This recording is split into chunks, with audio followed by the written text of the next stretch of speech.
Bonjour, la séance d'aujourd'hui va être consacrée au soutien de la partie de la mécanique. Donc, on va commencer par l'exercice numéro 1. Compléter les phrases par les mots suivants. Droite d'action, la même intensité et des sens opposés, contact localisé, centre de gravité, dépend, intensité. Pour la première phrase, une force est caractérisée par son point d'application, sa, pointillé, son sens et son. Pour la deuxième phrase, pour une force 2, le point d'application, c'est le point de contact entre l'acteur et le receveur de la force. Pour la troisième phrase, pour une force de contact répartie, le point d'application est de la surface de contact entre l'acteur et le receveur. Donc, pour la première phrase, une force est caractérisée par son point d'application, sa droite d'action, son sens et son intensité. On a vu que chaque force a 4 caractéristiques: le point d'application, la droite d'action, le sens et l'intensité. Pour une force de contact localisé, le point d'application, c'est le point de contact entre l'acteur et le receveur de la force. Bien sûr, si on a un contact localisé, le point d'application, c'est le point de contact entre l'acteur et le receveur. Troisièmement, pour une force de contact répartie, le point d'application est de la surface de contact entre l'acteur et le receveur. Et donc, l'application est le centre de la surface de contact entre l'acteur et le receveur. Après, pour la quatrième phrase, pour une force à distance, le point d'application est de l'objet qui subit la force. L'intensité du pesanteur, de l'altitude et la latitude. Sixièmement, lorsqu'un solide est en équilibre sous l'action de deux forces, si deux forces ont. Voilà. Pour la première question, pour la quatrième phrase, pour une force à distance, le point d'application est le centre de gravité de l'objet qui subit la force. On a vu que pour une force à distance, le point d'application, c'est le centre de gravité du corps qui subit la force de jeu. L'intensité de pesanteur, elle dépend de l'altitude et de latitude. Donc, dépend de l'altitude et de latitude. Sixièmement, lorsqu'un solide est en équilibre sous l'action de deux forces, ces deux forces ont même intensité, même droite d'action et deux sens opposés. Donc, les conditions, on va poser ces mêmes droites d'action, même intensité et des sens opposés. Pour la deuxième question, le deuxième exercice, place une croix devant la position juste. Chaque force a 4 caractéristiques. Deuxième phrase, la relation entre l'intensité P et la masse M, et P est égal à M sur G. Troisièmement, l'intensité du poids P dépend de l'altitude et de latitude. Quatrièmement, l'action de la Terre sur un corps est une action à distance localisée. Et cinquièmement, le point d'application d'une force de contact répartie est le centre de gravité du corps qui subit la force. Donc, on va commencer par la première phrase. Chaque force a 4 caractéristiques. Oui, juste, on va poser une croix. On a 4 caractéristiques, le point d'application, la droite d'action, le sens et l'intensité. Donc, voilà. La relation entre l'intensité P et la masse M, et P est égal à M sur G, non, c'est une relation incorrecte. Donc, la relation correcte, c'est P est égal à M fois G. Pour la troisième phrase, l'intensité de poids P dépend de l'altitude et de latitude. Oui, l'intensité du poids, elle dépend de l'altitude et de latitude. On a vu que G, l'intensité de pesanteur dépend de l'altitude et de latitude. Donc l'intensité de poids dépend de l'altitude et de latitude. Quatrièmement, l'action de la Terre sur un corps est une action à distance localisée. Oui, c'est une action à distance localisée, c'est une action à distance, mais pas localisée, c'est une action répartie. Donc, on ne va pas mettre une croix. Pour la cinquième phrase, le point d'application d'une force de contact répartie est le centre de gravité du corps qui subit la force. Non, c'est le point, c'est le centre de la surface de contact entre l'acteur et le receveur. Pour l'exercice 2, on va considérer le schéma suivant. On a un corps S suspendu à un dynamomètre. Voilà. Un corps S de masse M suspendu par un fil, un dynamomètre, est en équilibre. Faire le bilan des forces exercées sur le corps S. Deuxièmement, déterminer les caractéristiques du poids du corps S. Troisièmement, calculer la masse M du corps S, sachant que G sur Terre est égal à 10 N par kilogramme. Quatrièmement, rappeler les conditions d'équilibre d'un corps soumis à deux forces. Cinquièmement, conclure les caractéristiques de la force exercée par le fil sur le corps S. Sixièmement, représenter les deux forces dans le schéma avec l'échelle 1 cm pour 2 newtons. Septièmement, quelle est la masse de S sur la Lune justifiée? Donc, la solution. Donc, pour déterminer les forces appliquées sur un corps S, premièrement, on doit déterminer le système étudié. Donc, le système étudié, c'est le corps S dans ce cas. Voilà. Les forces de contact. Les forces de contact, on a une seule force de contact, c'est la force appliquée par le dynamomètre sur le corps S. Donc, F avec flèche, c'est la force appliquée par le dynamomètre sur le corps S. Pour les forces à distance, on a une seule force, c'est la force appliquée par la Terre sur le solide S, sur le corps S. C'est la force P, c'est la force P appliquée par la Terre. P, le poids du corps S. Pour P, le poids, c'est la force appliquée par la Terre sur le solide S. Deuxièmement, les caractéristiques du poids du corps S. Donc, on a 4 caractéristiques. Le point d'application. Le point d'application, c'est le centre de gravité de S. Voilà. Pour la droite d'action, toujours c'est la verticale passante par G. La verticale passante par le centre de gravité G. Le sens, c'est de G, le centre de gravité, vers le centre de la Terre. Pour l'intensité du poids, c'est la valeur indiquée par le dynamomètre. Donc la valeur P est égale à 5 newtons. Après, la masse M du corps S, sachant que G est égal à 10 newtons par kilogramme.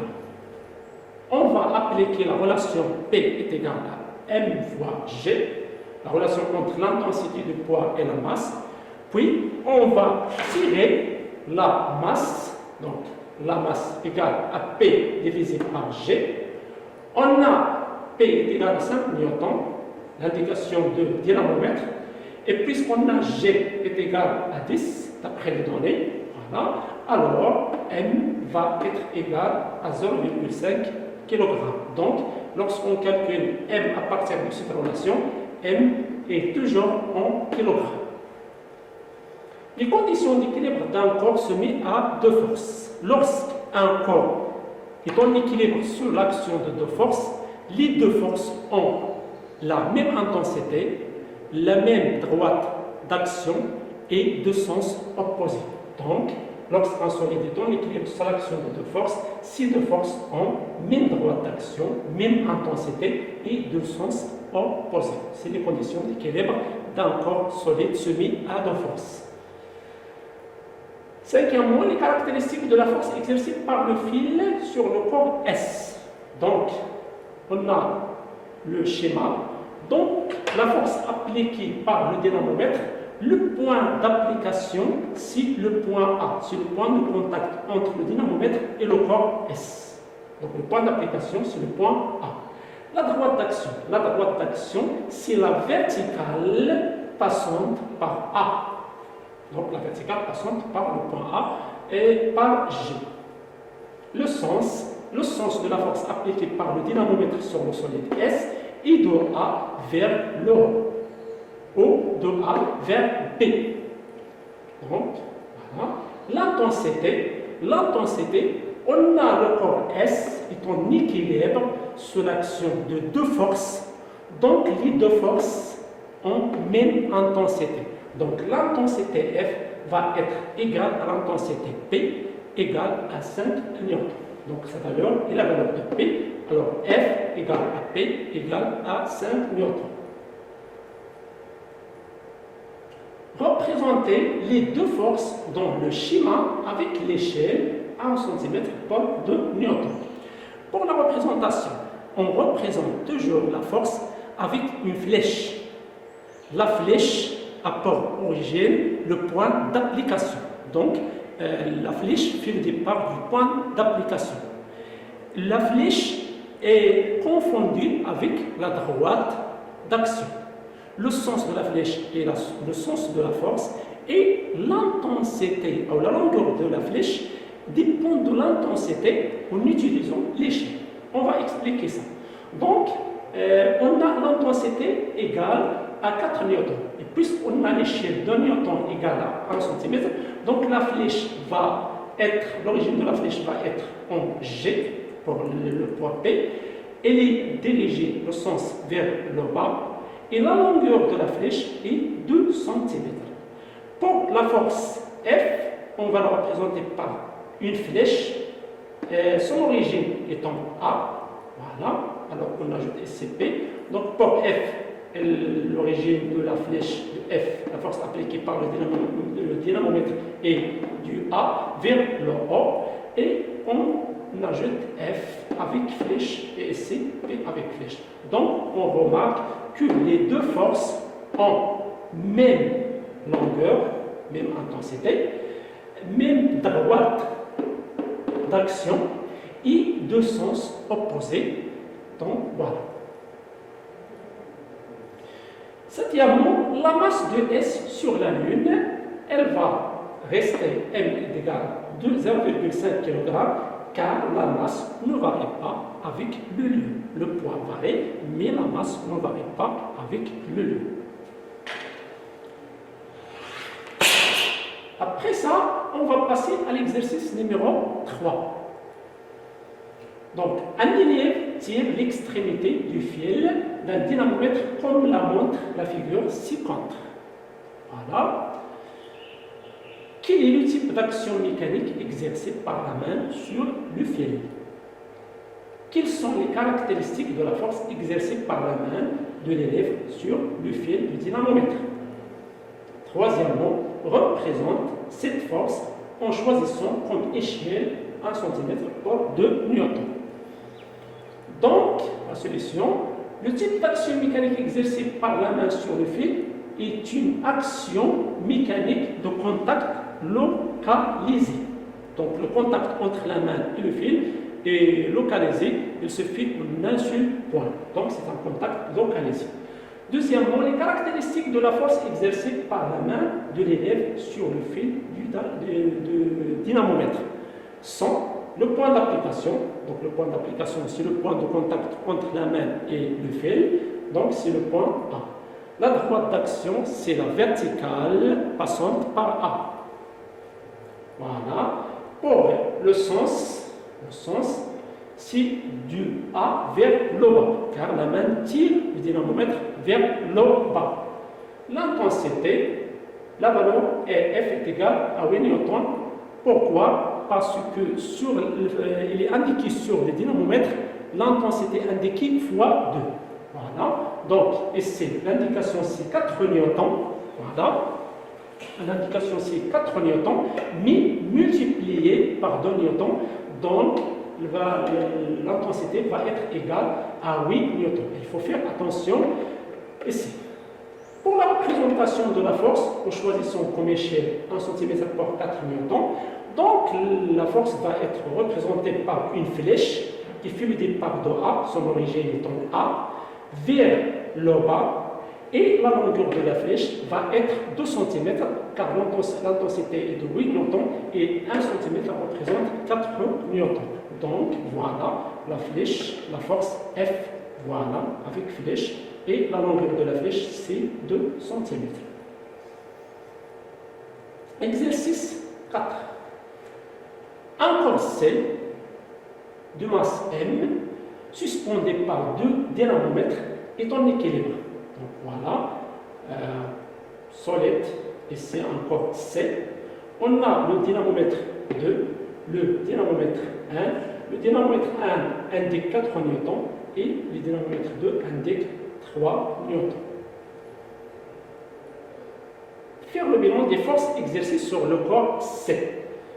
Deuxièmement, déterminer les caractéristiques des deux forces appliquées par les deux dynamomètres sur le corps C. Donner les caractéristiques de ces deux forces représentées sur un schéma échelle et les représenter sur un schéma échelle 1 cm pour 2 newtons. Donc, voilà la solution.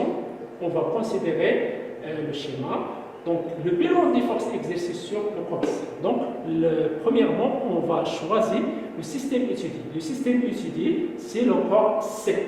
Donc, le système étudié, c'est le corps C. Force de contact. On a deux forces de contact. La première force, c'est la force appliquée par le dynamomètre 1 sur le corps C. Et la deuxième force de contact, c'est la force appliquée par le dynamomètre 2 sur le corps C.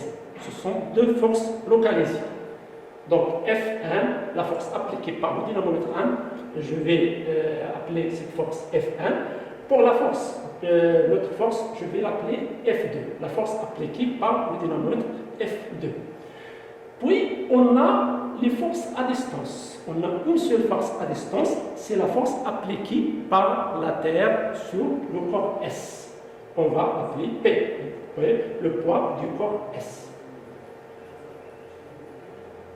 Les caractéristiques de F1. Donc, 4 caractéristiques. Le point d'application, la force F1, c'est le point C. Pour la droite d'action, il faut faire attention. On ne va pas dire c'est la verticale, comme d'habitude. Donc, on va dire la droite d'action, c'est la droite CD. Donc, la droite CD. Le sens, c'est de C vers D. Et l'intensité, il est indiqué ici par le dynamomètre 1. Donc, F1 sans flèche égale 4 newtons. Donc, la force avec la flèche, l'intensité toujours sans flèche. Les caractéristiques du F2. Pour la force F2 appliquée par le dynamomètre 2 sur le corps C, on a le point d'application, c'est le point de contact, donc c'est le point A. La droite d'action, c'est la droite AB. Voilà, la droite AB. Le sens, c'est de A vers B. Et l'intensité, c'est indiqué, c'est la valeur indiquée par le dynamomètre, c'est F2 égale à 3 newtons. Représentation de la force en choisissant comme échelle 1 cm pour 2 newtons. Donc, on a ici le schéma. Donc, la première force F1, l'intensité égale à 4 newtons. On va la représenter par une flèche. Son origine est C. Et la longueur de la flèche va être égale à 2 cm. Voilà. Et on va poser C F1. Pour la force F2, La longueur de la flèche va être égale à 1,2 cm car l'intensité est 3 newtons et on a 1 cm pour 2 newtons. Donc 2 newtons 1 cm, 3 newtons, il va nous donner 1,5. Donc la longueur de la flèche va être égale à 1,5 cm. Et on va poser ici F2. On peut représenter aussi le poids. Donc voilà, elle est comme ça, elle est dirigée vers le bas et son origine est G, le centre de gravité P. Quatrièmement, l'exercice 4, on considère un pendule de masse M est égal à 200 grammes et on report par rapport à la salle de classe. Voilà. Rappelez les caractéristiques des deux forces qui se composent. Quelle est la valeur du poids du pendule? On donne G est égal à 10 newtons par kilogramme. Quelles sont les deux forces qui s'exercent sur le pendule? En appliquant la condition d'équilibre, donner les caractéristiques de ces deux forces et les représenter sur un schéma. C'est un exercice à faire à la maison. Merci de votre attention et à la séance prochaine, Inch'Allah.